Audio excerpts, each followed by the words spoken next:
네, 안녕하세요. 유현태입니다. 네, 하나 더 리뷰를 하러 왔습니다. 지금 리뷰해드릴 경기는 대전 하나시티즌과 FC 서울 경기입니다. 대전 하나시티즌이 서울을 3대1로 잡아내면서 귀중한 승리를 거두고 순위를 좀 올렸습니다.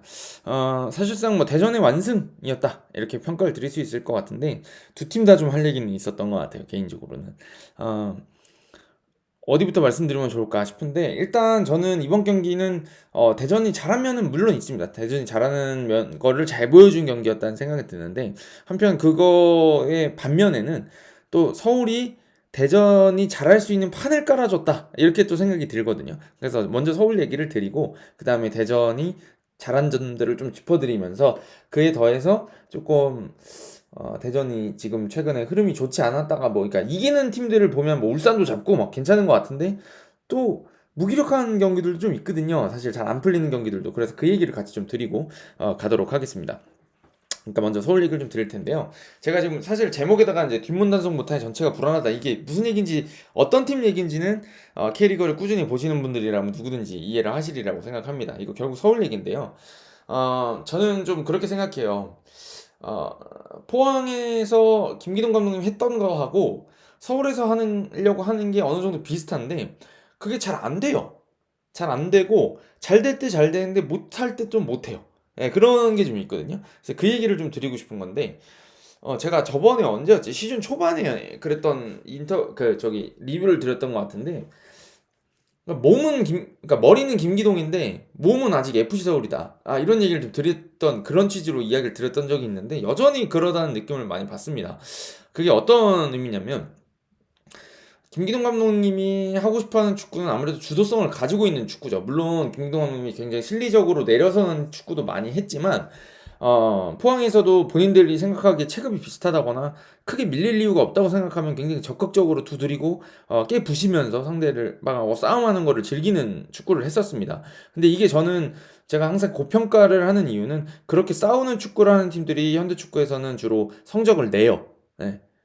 그러니까 선수비 후역습하는 팀들의 그 어떤 한계라고 해야 될까? 그런 게 이제 우리나라로 치면 제가 보기엔 한 3위, 4위 정도까지 올라가면 그에 굉장히 잘 올라간 거지. 결국 우승하는 팀들은 대체로 주도권을 가지고 하는 팀들, 선수들이 좋은 걸 바탕으로 해서 좋은 축구를 하는 팀들이 성적을 냅니다. 지난 시즌도 결국에는 뭐 선수비 후역습이 뭐 하는 팀들이 많았다고 하지만 지난 시즌에도 1위는 울산, 2위는 포항이었잖아요. 그전에도 뭐 울산, 전북 이런 데들이 계속 순위를 높여가면서 싸울 수 있었던 이유는 광주도 있었네 지난 시즌에는. 결국엔 주도하는 팀들이 성적을 내게 돼 있어요. 근데 그게 사실 따지고 보면 저는 당연하다고도 생각하는데 이게 축구는 이기면 3점, 비기면 1점, 지면 0점이거든요. 그러니까 3무보다 무패인 4무승부보다 3승 1패가 이제 승점을 훨씬 많이 따는 구조란 말이에요. 그리고 저는 그게 어떤 이 축구의 본질을 생각했을 때 맞는 이야기라고도 생각하거든요. 이기는 게 중요하지 지지 않는 게 또 중요한 건 아니니까. 그래서 이게 조금 한두 경기 역습해서 지는 경기가 있더라도 결국엔 다음 경기에서 또 공격을 섬세하게 펼쳐서 다른 팀들을 이겨나간다 그러면 승점 쌓기에 유리한 면이 있는 게 이제 축구란 스포츠거든요. 그러다 보니까 제가 서울이 지금 성적이 좋지 않음에도 불구하고 저는 여전히 방향성은 맞다고 봐요. 서울 팬들도 원하시는 바가 지금 이제 매 경기 한 경기마다 열불이 터지고 막 하시는 건 맞지만 결국 서울이 올라가고자 하는 그 높이 예전에 그 있던 위치 뭐 우승권에 있는 팀을 생각한다고 하시면 지금 김기동 감독님이 하는 축구를 하는 게 맞지 선수비 후역습하는 걸로는 사실은 쉽지 않을 수가 있어요. 네. 그렇기 때문에 방향성은 맞다고 봅니다. 이제 하지만 내부에서 안 되는 점들은 잘 고쳐가야 되고 또 적절한 리뷰, 피드백이 있어야 되겠죠. 이제 그런 얘기를 좀 드리고 싶은 건데 이제 전 그 시작이 이제 좀 뒷문 불안에 있는 것 같습니다. 사실은.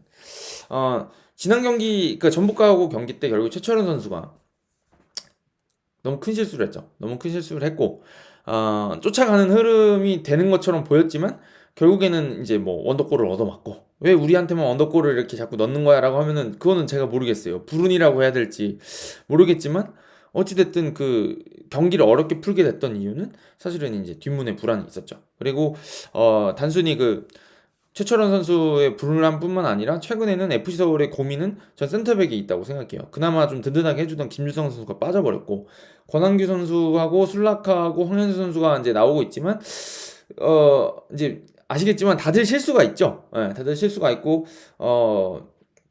술라카 같은 경우는 강원 FC전에서 이제 넘어진 다음에 바지가랑이를 물고 늘어진다거나, 권한규 선수도 이번 경기에서 세 번째 골에서 사실은 이제 클리어링 미스를 하면서 실점을 하게 되고, 그게 경기가 굉장히 어려워지는 그런 결정적인 실점으로 이어지게 됐었고, 또 두 번째 실점 과정에서도 보시면은 황현수 선수랑 권한규 선수가 지금 콜플레이가 좀 안 된 것처럼 그 김승대 선수가 뒤로 파고드는 것 때문에 동선이 겹치고 확실하게 슈팅 각도를 잡아주지 못한 것들, 그런 것들을 보면 지금 센터백에 분명히 고민이 있는 게 사실인 것 같습니다. 근데 이제 거기서 파생되는 문제들이 많이 커지는 것 같아요. 그리고 제가 또 하나 느끼고 있는 거는, 그러니까 뭐 수비도 불안하니까, 그러니까 이게 파생된다는 게 어떻게 되냐면, 수비가 불안하니까 이 풀백들의 전진이 불안하다 그래야 되나? 그러니까 이게 바둑을 잠깐 불러올까요? 그러니까 지금 서울이 그 김기동 감독님이 제가 몇 번 설명드렸던 것 같은데, 빌드업할 때 좋아하는 형태가 좀 있어요. 센터백 두 명이 있는 상황에서, 이게 포항에서 자주 하시던 건데, 그러니까 우리가 라볼피아나라고도 많이 하잖아요. 그래서 이제 이렇게 내려오고, 이제 벤투 감독이 했던 것처럼 이렇게 해서 이 풀백을 넓게 전진시키는, 해서 이제 여기다 이렇게 핀포인트로 넣는 거죠. 아주 아슬아슬하게 여기다 투입하면 이 윙포워드가 여기, 잠시만요. 윙포워드가 여기를 이렇게 그러니까 이렇게 받으면 이게 풀백한테 투입하는 효과가 좀 적은 게, 이렇게 가면은 이 선수가 여기를 막아버릴 수가 있잖아요. 그죠?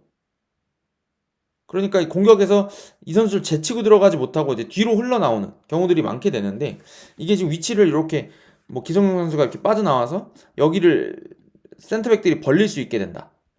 그러면 패스 각도가 아까 여기서 주는 직선적으로 주는 패스가 여기 위치에 센터백이 있어서 이렇게 주는 각도랑 다르게 이런 각도가 열리게 되니까, 이 선수를 제치고 여기서 공격받게 하면은 훨씬 편한 거죠, 공격이. 여기 하프 스페이스도 잘라 들어갈 수 있고, 뭐 이렇게 움직이고, 여기 따라가면 여기를 풀백이 이렇게 뭐 드리블을 쳐서 들어온다거나 그냥 바드로 들어온다거나, 이런 것들 풀백들을 활용해서 공격에 활로를 열 수 있기 때문에 이런 식으로 형태 변화를 사실 주는 건데, 요거도 자주 썼지만 포항에서 많이 썼던 그 김기동 감독님의 4-2-3-1을 좀 선호하시는 지도자이기 때문에, 중원의 안정감을 좀 좋아하셔서 여기 허리에다 두 명 두는 걸 좋아하는데, 이렇게 쓸 때는 이제 아까랑 변형을 좀 다르게 주는데, 여기는 미드필더가 이쪽 바깥쪽으로 빠져나오는 경우들이 꽤 많았어요. 신진우 선수 있을 때라던가 신광훈 선수 미드필더 쓸 때라던가 이런 식으로 써서 아까랑 비슷한 형태인 거죠. 풀백들은 전진시켜가지고 이 선수가 이제 전진하면은 미드필더가, 이쪽 측면 미드필더가 따라가니까, 그렇게 되면은 이쪽에 빠져나와서 공을 받고, 여기서 이제 또 움직이는 선수들한테 중앙 쪽으로도 다시 연결을 해주지만 이쪽하고의 연결고리를 이렇게 다 아까랑 비슷해졌죠. 그 센터백이 벌린 거랑 이런 형태들을 많이 썼는데, 최근에 좀 그 흔들리고 나서 느끼는 게 이 풀백들의 전진이 많이 없어지는 것 같아요. 네. 이게 자꾸 실수가 나오고 불안해지고, 또 빌드업에서도 좀 저는 아쉬운 면들이 좀 있는데, 터치가 많아요. 이 얘기도 많이 드렸는데, 황현수 선수나 권한규 선수 쪽에서 패스가 깔끔하게 빨리빨리 투입하고 다시 받든, 여기다 투입하고 다시 받든, 투입하고 다시 받든, 혹은 본인들이 주고받는 거라도 빨리빨리 줘야 되는, 터치가 3번, 4번 길어지다 보니까 이 선수들이 뭔가 내가 공 받기 좋은 위치에 못 오네? 안 오네? 여기 빨리 빠져나와서 연결해주면 있을 텐데, 공이 안 나오다 보니까 이 뒤로 내려오고, 뒤로 내려오다 보니까 공을 더 받아봤자 할 게 없는. 그래서 이번 경기도 보시면 최준 선수하고 강상우 선수 쪽에서 이 높은 위치에서 활동하는 거는 뭐 몇 개 있긴 있었지만, 뭔가 그쪽에서 빌드업이 되기보다는 뒤쪽에 있는 경우들이 좀 더 많았던 느낌이거든요. 그리고 미드필더 선수들도 그렇고, 그러다 보니까 뒷문이 정리가 안 돼 있고, 또 아시다시피 이제 최철원 선수가 이제 발로 실수를 했었고 하니까 골키퍼 쓸 수 있는 것도 뭔가 불안해들 하는 것 같고, 그러다 보니까 전반적으로 빌드업이 불안하니까 이게 무게가 엉덩이 쪽에 가 있는, 이 뒤쪽에 가 있는 형태가 되는 문제점이 좀 있는 것 같아요. 네, 그게 이제 좀 하나의 문제점이고, 그렇게 해서 밸런스가 너무 뒤쪽에 가 있는데 이제 공격이 안 풀리게 되는 거죠. 그러니까 공격이 잘 풀린다는 거는 결국 이쪽에서 공이 많이 돌아야 상대한테 위협이 되고, 그래야지 이 선수들이 깊이 내려가서 수비를 하게 되고, 그래야지 서울의 공격도 날카롭지만 또 동시에 역습을 당할 때도 대처하기가 편해지는데, 이게 안 되고 뒤쪽이 불안하니까 뒤에 엉덩이 너무 빠져 있다 보면 여기서 이제 실수가 나오게 되면 그대로 쳐 맞는 거죠. 여기서 실수했을 때, 본인들이 위협적인 패스를 넣다가 실수했을 때, 그러니까 여기서 깊은 패스, 수루 패스를 막 넣어요. 그래서 이게 공이 빠져나가서 그냥 아웃이 된다거나, 공을 빼앗겨도 여기서 빼앗기고 혹은 여기서 가로채기를 당해도 여기서 제압박하면 여기다 뻥 차내고 이걸 다시 관리해서 나오는 경우들이 있게 되는데, 그러니까 위협적인 패스를 하다 실수하는 건 괜찮아요. 근데 이게 횡패스 실수를 하거나 미드필더한테 투입하는데 여기서 이제 바짝 붙어가지고 실수를 하게 되면 여기서부터 역습이 전개돼서 나오게 되면 이게 당하게 되는 거거든요. 근데 이번 경기도 이제 배서준 선수라던가 이중규 선수라던가 어린 미드필더 선수들이 이제 중원에 배치돼서 굉장히 거칠게 지금 FC 서울 선수들의 그 중원 투입을 견제하기 위해서 힘을 많이 썼거든요. 그러다 보니까 이제 부상 선수들도 좀 나왔었고, 예, 그렇게 해서 이쪽 중원을 빡빡하게 운영하는 팀 상대로는 FC 서울이 자꾸 역습에서 뭔가 실점하게 되는 경우들이 많은 거죠. 그 뭐 전북전에도 그런 식으로 당했고, 예, 그러다 보니까 이게 밸런스가 전반적으로 안 맞는 겁니다. 엉덩이에 많이 가 있고 무게가 엉덩이에 많이 가 있고 공격이 안 되다 보니까 앞쪽에서 뭔가 일을 벌이고 이렇게 하질 못하고 공격적인 패스를 넣지를 못하고 자꾸 너도 되나? 너도 되나? 서로 불안하니까 미루다가 이제 결국 실수가 나오고 그게 역습으로 연결되는 형태가 계속 나오는 것 같아요. 그리고 이제 이거는 조금 아쉬운 점인데, 첫 번째 그 주세종 선수의 프리킥도 굉장히 좋은 프리킥이었던 건 맞는데 제가 보기에는 그 막을 수도 있지 않았을까라는 생각이 또 들기도 들어요. 그게 그 황성민 선수가 출전이 잦던 선수가 아니고 아직 검증이 끝난 선수가 아니잖아요. 근데 이 골문에 뭐 반대쪽에 있었던 이창근 선수가 워낙 최근에 선방 능력이 좋으니까 그런 골키퍼가 있었다 그러면 막을 수 있지 않았을까? 라는 생각이 좀 들기도 들거든요, 저는. 네. 왜냐면 궤적 자체가 막 아주 못 막을 위치로 갔던 것도 아니고 강도도, 그러니까 이게 들어간 게 이상한 게 아니라 막을 수도 있지 않았을까? 라는 생각이 좀 드는 정도였거든요. 그런 것들을 고려해 봤을 때 거기서 실점하지 않았다 그러면 서울이 급해질 이유가 또 없었고 좀 더 이렇게 균형을 유지해 가면서 경기 운영을 할 수 있었을 텐데라는 생각을 지울 수가 없는 거죠. 예. 그래서 서울이 보시면 공격 전개가 잘 될 때는 이거 뭐 잘 돈다 이런 느낌을 주게 할 때가 있어요. 그때는 굉장히 포항에서 잘 될 때 김기동 감독의 축구가 나와요. 근데 이제 그게 너무 적게 나오고 있고 빈도가 적고 잘 안 풀릴 때 답답한 상황에서 이제 역습 주는 것들이 너무 늘어나다 보니까 전체적으로 밸런스가 많이 무너져 있는 것 같습니다. 그래서 이번 경기에서 이제 제가 느꼈던 콘셉트를 좀 말씀드리면, 그러니까 제가 친구도 제 에피소드 친구가 자꾸 얘기하는 게 팔로세비치 너무 느려가지고 저거 맞냐고 기동력이 너무 떨어진다고 하는데 저한테 이제 불만을 좀 많이 표현했는데, 그러니까 저는 팔로세비치가 뭐 매우 완벽한 선수다 이렇게 설명드리고 싶은 건 아닌데 얘가 좀 쓸모는 또 있어요. 그게 뭐냐면 이번 경기에서 많이 느끼셨겠지만 그 팔로세비치가 이번 경기에서 초반에 이쪽으로 많이 움직여줬어요. 이렇게 이런 쪽으로 일류첸코 옆쪽이라던가 이쪽으로 이렇게 앞쪽으로 움직이는 움직임을 많이 해줬는데, 팔로세비치가 가지고 있는 장점이 뭐냐면 얘가 느려요. 느리긴 한데 가속 능력은 없는데 많이 뛰는 애거든요. 하드워커예요, 나름대로. 느려서 그렇지. 그래서 여기저기 들쑤시고 다니는 거를 조금 이번 그 대전이 수비적으로 탄탄하게 경기 운영을 하는 팀이니까 김기동 감독님도 생각을 해오신 것 같아요. 너가 너무 여기까지 내려와서, 아까 엉덩이 무겁다 그랬는데 너까지 내려와서 엉덩이 무거우면 진짜 피곤해지고 우리가 공격이 너무 안 되니까 너가 여기도 관여해주고 얘가 공 받을 때 접근해주고 여기도 접근해주고 여기도 접근해주고, 이 선수가 누가 뭐 이렇게 붙어가지고 예를 들면 여기다 볼 투입해가지고 이 선수가 붙으라고 하면은 이렇게 움직여주면은 위협적인 위치로 볼 투입이 될 거 아닙니까? 이런 거를 해주기 위해서 팔로세비치가 앞쪽에서 많이 움직여 주어라, 이런 어떤 그림을 그리고 나왔던 것 같은데 그게 잘 되는 부분도 있었던 것 같은데 전반 초반에는 몇 번. 근데 이게 지금 경기가 안 풀리고 실점하고 뒤부터 흔들리게 되다 보니까 위치가 더 애매해지고 볼 투입도 과감하게 하지 못하고, 그래서 악순환의 고리에 빠져들어가게 되는 느낌이 좀 있어요. 네. 그런 것들이 경기를 어렵게 하고 있는 게 아닌가라는 생각이 듭니다. 그리고 또 하나는 그러면 이제 이렇게 또 이야기 하실 것 같아요. 그러면 김기동 감독은 방향성이 좋으니까 지금 이 패배 계속하고 순위가 떨어지는 걸 지켜봐야 되느냐라고 한다 그러면은 그거는 아니라고 생각합니다. 팬들께서 분명히 불만이 있으실 수 있고, 아니 매 경기를 잘해야지 성적이 올라가지 뭐 방향성만 찾다가 결국에 성적 못 내고 그러면 그게 의미가 있는가라는 생각이 들기도 하실 거라고 생각해요. 근데 저는 이런 생각을 합니다. 지도자가 이제 제가 요즘에 자주 말씀드리는 것 같은데, 지도자가 문제 상황을 맞닥뜨렸을 때 해결할 수 있는 방법을 모색을 해야 될 거 아닙니까? 근데 그게 결국에는 새로운 걸 변화해서 새로운 변화를 줘서 바꿀 수도 있겠지만 이거 지금 하는 게 맞다라는 생각이 들면 완성도를 높여가는 방향으로 갈 수도 있겠죠.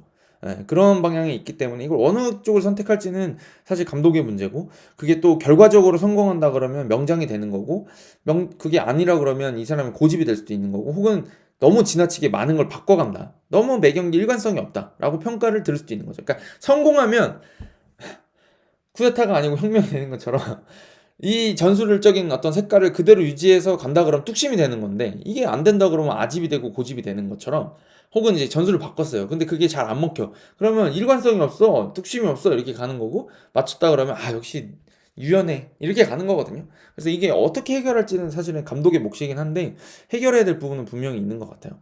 그리고 제가 좀 아쉽게 보고 있는 거는, 또 하나 아쉽게 보는 거는 서울 선수들의 기동력과 어떤 적극성이 좀 아쉽습니다. 이번 경기에서도 두 번째 골 실점 장면 특히 그랬는데, 제가 봤을 때는 거기서 딱 풀려 나왔을 때 이준규 선수가 막 밀고 올라올 때 누군가 그냥 걷어차기라도 했었어야 되는 것 같아요. 경고를 감수하고서라도. 근데 류재문 선수도 전방 압박가 있었고 기성용 선수 압박가 있는 상황이었고, 이 선수들이 아주 빠른 선수들이 아니라는 게 또 문제고, 또 그 앞에 있는 팔루세비치도 좀 느려요. 그래서 조용욱 선수가 좀 수비적으로 도와주러 내려오는 것 같긴 했는데, 내려오긴 하는데 폭발적으로 뛰어서 막 붙어주지를 못했죠. 그리고 그 전에 또 앞서서는 윌리안이 신상훈 선수한테 공을 잘 뺏은 것처럼 보였는데, 신상훈 선수가 뭐 발로 네 발 사족보행하듯이 그걸 지켜내는 상황에서 윌리안이 파울을 해서 끈든 같이 가서 다시 뺏어오든 했었어야 되는데, 거기서 이거 뭐 팔에 맞은 거 아니냐, 파울 아니냐, 이런 식으로 얘기하는 동안에 역습이 전개가 돼버렸거든요. 그런 데서 지지 말아야 되는 거잖아요, 원래. 그러니까 저희도 그 아마추어 축구 할 때도 막 그런 얘기를 하는데, 상대를, 그러니까 축구는 공을 차는 스포츠긴 하지만 그렇다고 해서 우리만 공을 잘 차는다고 하는 건 아니거든요. 그러니까 주도권이라는 거는 결국에는 그런 무형의 것들, 분위기 싸움에서도 오거든요. 그래서 이제 제가 우리 아마추어 그 학부 때 대학교 팀하고 이제 대회 걔네들도 막 나가거든요, 교내 대회. 근데 제가 항상 말하는 게, 야 전번 5번 동안은 상대 그냥 죽여버린다고 생각하고 들어가라, 막 이렇게 얘기를 해요. 왜냐면 상대가 전력 차이가 있어도 쟤는 할만한데라고 하면 막 자신감 있는 플레이가 나오는, 막 이렇게 우리가 더 실력이 좋아도 밀릴 때가 있거든요. 그러면 제가 그런 얘기를 왜 하냐면, 상대한테 우리가 빡세, 우리 엄청 거칠고, 그러니까 어깨 싸움도 잘하고 우리 몸 들어오면 안 진다라는 걸 보여줘서 상대를 위축시키라는 거예요. 전방 압박도 강하게 하고, 그래서 실수 유도하고, 그러다 보면 실수를 하다 보면 이거 뭐지, 오늘 뭔가 안 풀리는데라는 게 있으면 우리가 경기 주도권을 쥐기가 쉽거든요.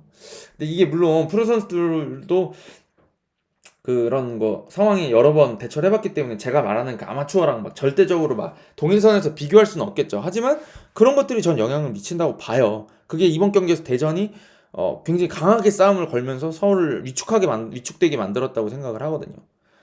근데 이제 그런 데서 져주면 안 되는 거죠, 서울 선수들도. 예. 근데 이제 그런 두 번째 골 실점 장면에서 그런 적극성들이 좀 아쉬웠다. 근데 그게 분명히 있어요, 제가 봤을 때. 서울 선수들이 좀 적극성이 떨어지는 거 아닌가라는 느낌을 줄 때가 분명히 있거든요. 근데 그런 것들이 하나씩 하나씩 모여서 경기 흐름을 만들지 못하는, 경기 흐름을 이어가지 못하는 경우들이 생기는 거거든요, 사실. 음. 그러니까 그런 점들, 하나씩 아쉬운 점들이 모여서 결국에는 패배로 이어지는 게 아닌가라는 생각이 듭니다. 그래서 잘할 땐 잘해요, 서울이. 잘할 땐 잘하고, 전북전에서도 경기 내용은 나쁘지 않았다고 생각해요. 뭐 득점을 먼저 실점하고도 득점을 만들어가는 과정이라던가 좋은 때는 잘하는 것 같은데, 그렇게 이기기 위해서는 본인들이 잘할 때만 잘하는 게 중요한 게 아니라, 우리가 좀 흐름이 안 좋을 때, 좀 밀리고 있을 때 이걸 어떻게 해결하고 어떻게 쫓아가고 어떻게 상대를 괴롭히고 못하게, 상대가 잘하는 걸 못하게 할 건지도 고민을 해야 되고, 싸움을 어떤 때는 공을 차기보다는 주도권 싸움을 먼저로 생각해야 될 때도 있는 것 같은데, 그런 점들이 좀 약하지 않나라는 생각이 듭니다. 네, 그래서 서울은 여전히 머리는 김기동인데 몸은 FC 서울인 것 같은 그 상황을 못 벗어나고 있는 것 같아요. 그리고 제 생각이지만 서울이 좀 더 좋은 위치에 가려 그러면 김기동 감독님이 원하는 선수들을 좀 더 보강할 필요도 있지 않겠느냐라는 생각이 듭니다. 보면 선수들이 개개인 이름값은 있고 고점이었을 때 그때 잘했던 건 사실인 것 같은데, 최근 흐름들을 보면은 그렇게 좋지 않은 것 같아요. 그러니까 이게, 제가 서울 팬들 이렇게 그 친구도 있고 하니까 그 친구가 이런 얘기 저런 얘기 많이 해주거든요. 이 선수 들어오면 어떻겠냐, 이 선수 쓰면 어떠냐, 왜 있는데 안 쓰는지 모르겠다 얘기하는데, 결국 들어와서 보면은 안 쓰는 좀 이유가 그러니까 압도적으로 잘하지 않아요, 그 선수들, 새로 들어오는 선수들이. 아쉬운 면들이 있어요. 근데 그거는 제가 보기엔 감독의 역량의 문제일 수도 있지만 또 동시에는 선수들의 어떤 컨디션 관리 차원도 있지 않겠습니까? 기량이 뭐 이제 변동할 수도 있는 거고 시간의 흐름에 따라서. 그래서 제가 보기엔 특히나 좀 센터백 쪽에는 보강이 좀 있었으면 좋겠어요. 꼭 볼을 좀 잘 다루는 센터백이 하나 들어오면 패스 줄이나 이런 것도 좀 잘 보고 하는 좀 선수가 들어오면 한결 좀 편해지지 않을까라는 느낌은 있습니다. 그래서 그 선수 보강의 영역도 분명히 이 팀의 그 전력 상승에 굉장히 중요한 요소이기 때문에 그런 점들을 같이 고려해야 되지 않겠느냐라는 생각은 좀 듭니다. 네. 서울 얘기가 길었습니다.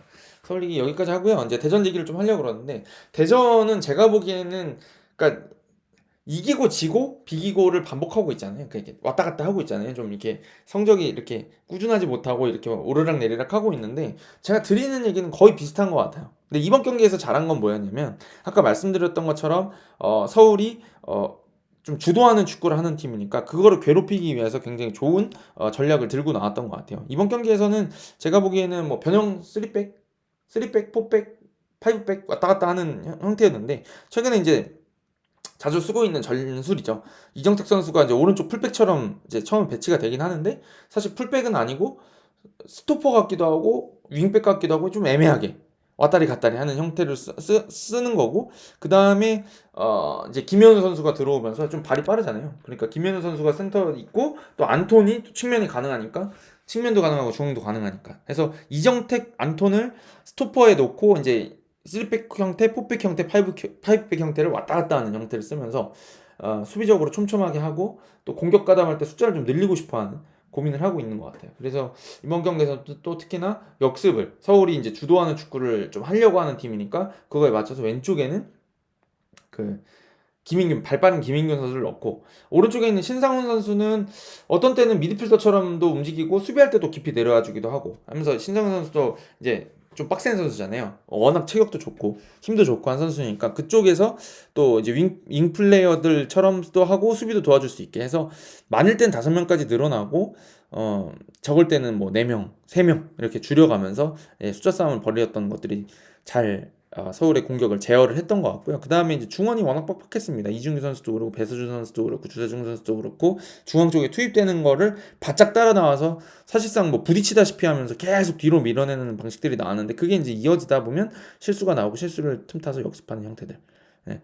그런 것들을 노리고 나왔던 것들이 잘 먹혀 들어갔던 것 같고요. 그 다음에 주세중 선수의 프리킥이 제가 아까는 뭐 막을 수 있지 않겠냐라고 했지만 환상적인 프리킥이었죠. 사실 그렇게 수비 벽을 절묘하게 넘어서 유슈팅이 되면 이게 골키퍼가 막기가 쉽지가 않습니다. 네, 그런 상황이라서 그러니까 제가 아까는 서울 팬의 입장에서 말씀을 드린 거고 지금 대전은 뭐 그렇게 환상적인 프리킥을 찬 주세중 선수가 첫 골을 딱 넣어준 덕분에 경기 운영이 굉장히 쉬워졌죠. 대전 같은 경우는 어, 선제골을 넣고 나면 역습으로 털어먹는 거는 하여튼 일가견이 있습니다, 사실. 그래서 그게 이제 울산전에도 그렇게 된 거였잖아요. 0대 0으로 잘 버티고 있는 상황이었는데 김영건 선수 실수해서 딱 실점하고 나니까 이제 그 다음에 잘 버티고 이제 하나 더 넣고 끝내버리는 그런 형태가 됐었는데 이번 경기는 첫 골이 이른 시간에 나오고 그 다음에 이제 역습 형태를 이제 준비를 해왔었는데 그게 딱 들어맞으면서 두 번째 골이 들어가고 그렇게 되다 보니까 굉장히 경기를 잘 풀어갈 수가 있었던 거죠. 그래서 어떻게 보면 지난 시즌에는 제가 보기에는 이제 가드를 내리고 그냥 치고받는 그런 어떻게 보면 위험도 많이 상대한테 가하지만 위험을 또 많이 부담하는 그런 형태의 경기 운영을 했었다 그러면 이번 시즌에는 좀 주도하려고 하는 것 같은데 주도하는 축구는 또 안 되고 있는 것 같아요. 예, 주도하는 축구는 안 되고 있지만 확실하게 선수비 후역습하는 거에서는 조금 효과를 보고 있는 것 같다라는 생각이 들거든요. 그래서 잘한 점은 선수비 후역습 잘했다. 그 다음에 중원 빡빡한 거 수비 잘했다 라고 말씀드리고 싶은데 여전히 이번 경기에서도 주세종 선수의 골이 없었다 그러면 과연 잘할 수 있었을까? 경기 운영 잘할 수 있었을까? 지난 대구전 때도 보시면은 참 공격이 어렵습니다. 네. 그 과제를 해결하지 못하면 대전이 좀 이번 시즌에도 그 지난 시즌보다 높은 성적을 기대하기는 어렵지 않을까라는 생각이 들어요. 왜냐면은 지금 주도하는 축구라고 해봐야 뭐 울산 정도 지금 울산 그다음에 FC 서울 그 지도자 선생님들의 성향을 봤을 때 광주 FC 정도 전북도 지금 새 지도자가 안 오셨기 때문에 좀 애매하잖아요. 그러니까 3개 정도 팀 제외하면은 대전하고 만나면은 다들 이제 서로 광주도 있긴 해요. 강원 이 정도가 좀 주도하는 팀을 축구를 하려고 하고, 나머지들은 이제 좀 안정적으로 운영하면서 너희가 끌려 나오지 않으면 우리도 굳이 거기 안 들어가? 라고 하는 축구를 하는 팀들이 많잖아요. 그러다 보면 대전이 이제 지지부진한 경기를 하다가 뭐 세트피스에서 하나 먹으면 이제 무너지는 그런 경기들이 적지 않았죠. 실제로도 있었고 그런 경기들이 나올 가능성이 크거든요. 근데 이게 이런 식으로 가다 보면 성적으로 올리는 게 상당히 힘듭니다. 그런 면에서 여전히 대전은 이번 경기는 잘했지만 또 이게 안심하고 마냥 좋다 이렇게 말씀드리기에는 어려운 경기가 아니었나라는 생각이 듭니다. 근데 그래도 다행이라고 생각하는 점은 그 구택이 이제 부상으로 또 이탈해버렸잖아요.